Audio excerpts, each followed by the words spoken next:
Hey guys, welcome back to my channel. কেমন আছো তোমরা সবাই? আশা করছি সবাই খুব ভালো আছো। তো একটা নতুন ব্লগে তোমাদের ওয়েলকাম।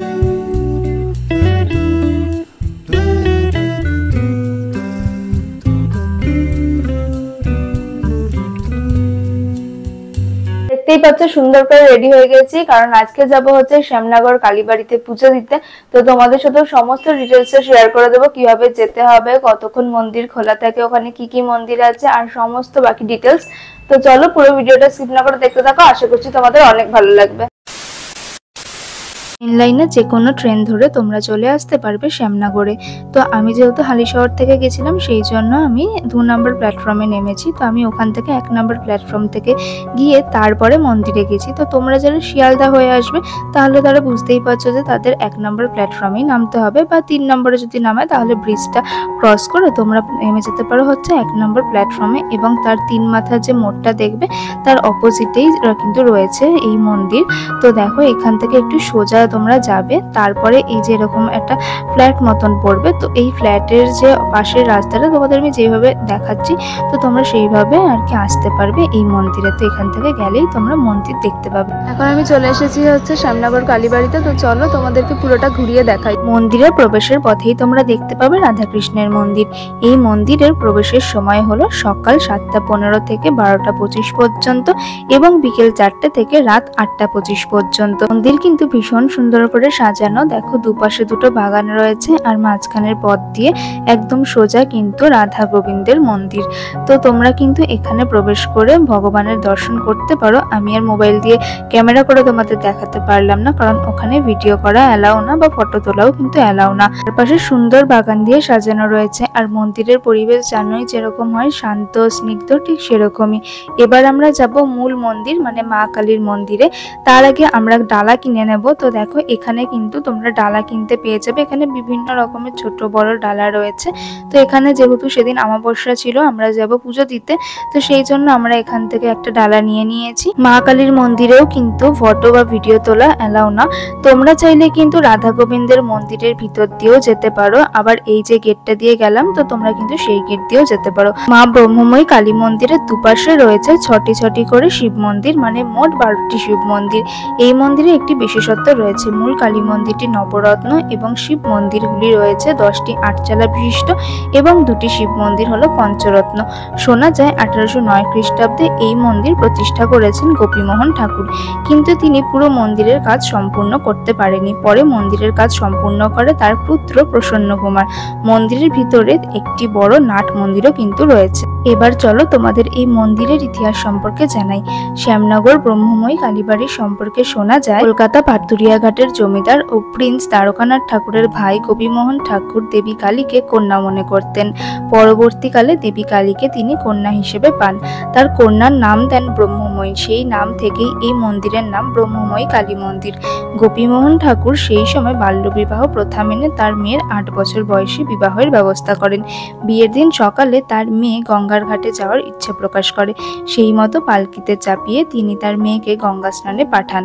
কিন্তু গঙ্গা স্নানে গিয়ে নদী থেকে সকলে উঠে এলেও ব্রহ্মময়ী কিন্তু আর উঠে আসেনি। কন্যা শোকে প্রায় পাগলের মতন হয়ে গেলেন তিনি।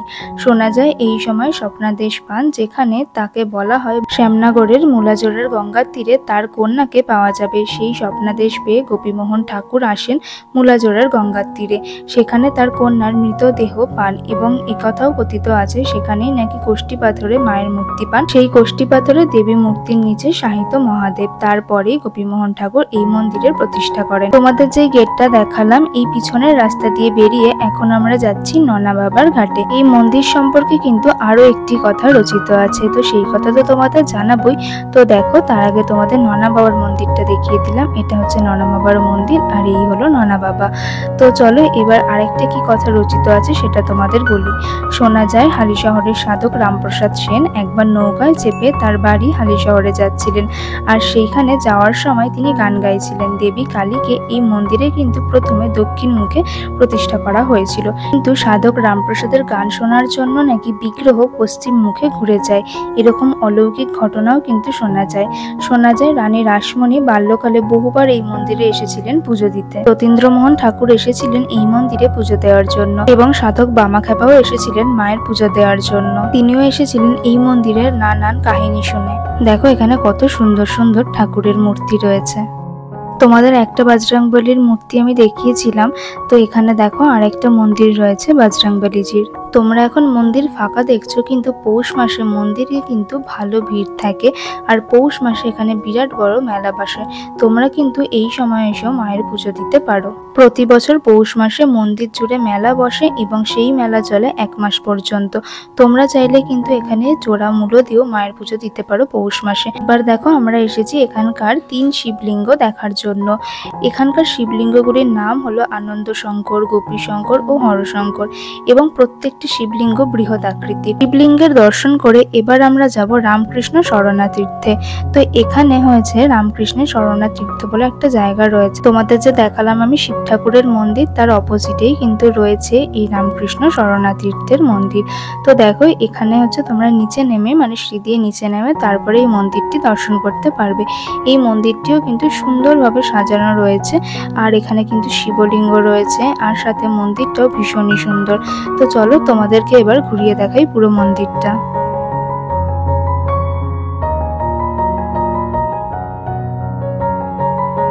দেখো এখানে রয়েছে রামকৃষ্ণ আর সারদা দেবী এবং তাদের পরম শিষ্য স্বামী বিবেকানন্দের ফটো, আর চারপাশে কিন্তু আরো অনেক ফটো রয়েছে। খুব সুন্দর শান্ত স্নিগ্ধ একটি জায়গা। তো চলো তোমাদের পুরোটা এবার দেখাই।